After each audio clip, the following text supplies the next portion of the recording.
Hello everyone, welcome back to the channel. જય શ્રી કૃષ્ણ. કેમ છો? જો અત્યારે હું મારી વેટ લોસ જર્ની પર છું અને હું અત્યારે ડિનરમાં લેવાની છું બ્રોકલી આલમંડ સૂપ. તો મેં સોચ્યું ચલો તમારે પણ બતાવું કે હું કેવી રીતે બનાવું છું. ચલો, જો મેં એના માટે એક પેન લઈ લીધું છે. હવે પેનમાં આપણે એડ કરીશું ઓઇલ, બટર, ઘી, તમે જે એડ કરતા હોય. જો આટલું મેં આમાં જરીક જ ઓઇલ એડ કરી લીધું છે. હવે એ ગરમ થાય ને એટલે આપણે એમાં એડ કરીશું. હવે આપણે એમાં એડ કરીએ થોડુંક લસણ. બરાબર, લસણની સાથે સાથે આપણે એડ કરીશું અનિયન.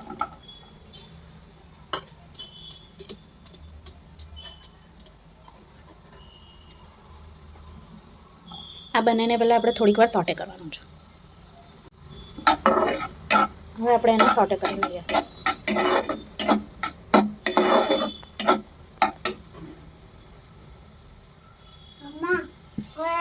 જો હવે થોડું સોટે થવા લાગ્યું છે. હવે એમાં આપણે એડ કરીશું બ્રોકોલીના સ્ટેમ છે. જો સ્ટેમ હોય ને એને મેં કટ કરી લીધા છે. હવે આપણે એને સોટે કરીએ.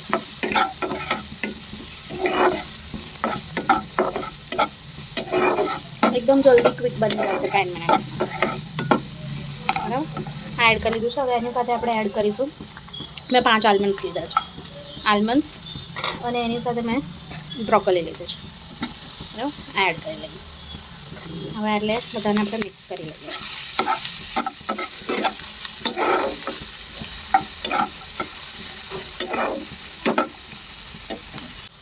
હવે આપણે એમાં એડ કરીશું પાણી. બ્રોકોલીને બોઇલ થવા દઈએ. બોઇલ કરવા માટે પાણી એડ કરીએ. અત્યારે આપણે કશો પણ મસાલો એડ નથી કરવાનો. બરાબર, આપણે એને થોડીક વાર ઢાંકીને બોઇલ થવા દઈએ. 5 મિનિટ્સ જેવું થશે. જો આ બોઇલ થઈને રેડી છે. તમારે જોવા પરથી જ ખ્યાલ આવી જશે કે આ બોઇલ થઈ ગઈ છે. બરાબર, હવે આ ઠંડુ પડે ત્યાં સુધી આપણે વેઇટ કરીએ. જો આ ઠંડુ પડી ગયું છે. હવે આપણે એને મિક્સરમાં ગ્રાઇન્ડ કરી લઈએ. જો આપણે આ પીસી લીધું છે. બરાબર, અને હવે આ પાછું આપણે આ જેમાં બાફ્યું હતું ને એને એ આપણે પાછી લઈ લીધી છે. એમાં હવે આપણે થોડું ઘી એડ કરીશું. તમે બટર પણ લઈ શકો છો, પણ હું ઘી લઉં છું. થોડું ઘી એડ કરીએ.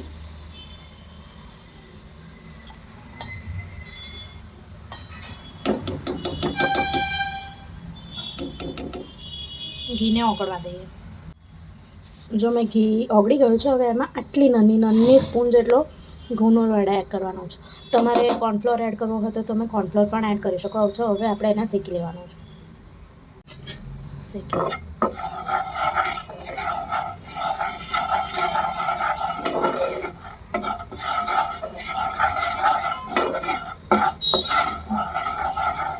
એક જ સર્વિંગ છે ને એટલે આપણે આમાં આટલું જ એડ કરવાનું છે. બરાબર, આ શેકાઈ ગયું છે. હવે આપણે એમાં બ્રોકોલીની જે બનાવી હતી ને ગ્રેવી એ એડ કરવી.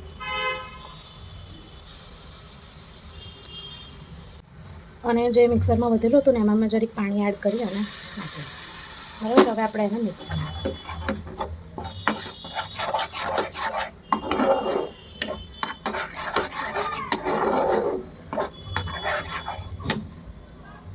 હવે આપણે એમાં મસાલા એડ કરીએ. એમાં ખાલી મીઠું અને મરી જ એડ કરવાનું છે. જો આમાં મેં મીઠું અને મરી એડ કરવાનું છે. હવે આપણે એને મિક્સ કરી લઈએ. હવે આપણે આમાં એડ કરીશું થોડુંક દૂધ. તમારે જેટલી થિકનેસ જોઈતી હોય ને એ પ્રમાણે દૂધ એડ કરવાનું છે. જો આમાં હું થોડુંક દૂધ એડ કરીશ. બસ, હવે મિક્સ કરી લઈએ. એકદમ ક્રીમી સૂપ રેડી થાય.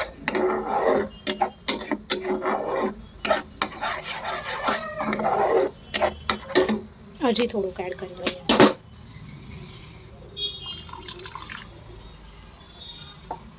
જો સૂપ રેડી છે. એકદમ ક્રીમી અને બહુ જ ફાઇન થયો છે. બરાબર, હવે આપણે એને સર્વ કરી લઈએ.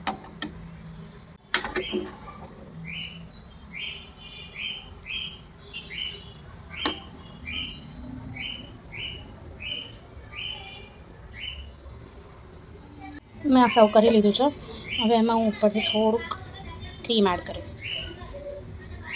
બરાબર, મિક્સ કરી લઈએ.